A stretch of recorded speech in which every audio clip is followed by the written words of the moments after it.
చంద్రబాబు గారు ఒక మాట అన్నారు సార్, 500 కోట్లతో రిషికొండ ప్యాలెస్ కట్టారు, దాంట్లో 2 మెడికల్ కాలేజ్ కట్టారు చంద్రబాబు గారు ఆరోపణ. రిషికొండలో నువ్వు చెప్పి హోటల్ రిసార్ట్ కార్యక్రమం ఏదైతే ఉందో 230 కోట్లు 240 కోట్లు అది పొద్దు విశాఖపట్నానికి నిజంగా ఆనిముత్యంగా ఉంది.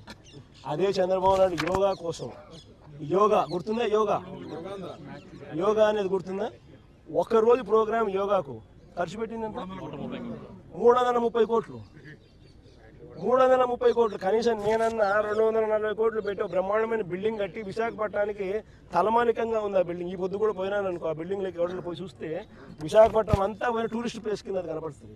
మోడీ గారు వచ్చినారు అనుకో, లేకపోతే ఎవడో పుతిన్ వచ్చినాడు అనుకో, లేదా రష్యన్ ప్రెసిడెంట్ పుతిన్ వచ్చినాడు అనుకో, ఎక్కడ పెడతారు? బ్రహ్మాండమైన రాజభవనం లాంటి బిల్డింగ్ అది 230 కోట్లతో కట్టినందుకు మాన్యుమెంట్ అక్కడ తయారైంది. వేరే ఇక్కడ ఒకరోజు యోగా,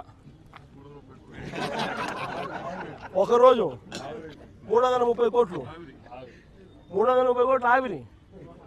దాన్ని ఏమంటారు? స్కామ్ కాకపోతే నా మాటలకి అయ్యే ఖర్చు పోయి ఆ మాటలకి ఎంత ఖర్చు పెట్టాను ఒకసారి మీకు అందరు కూడా ఏ ఉంది కదా, ఒకసారి అమెజాన్లో పోయి కొట్టండి ఒకసారి మాట ఖర్చు ఎంత అవుతుంది, వీళ్ళు ఎంత ప్రొక్యూర్ చేసినారని చెప్పి చూస్తే 50% తక్కువ ఉంటే నన్ను అడగండి.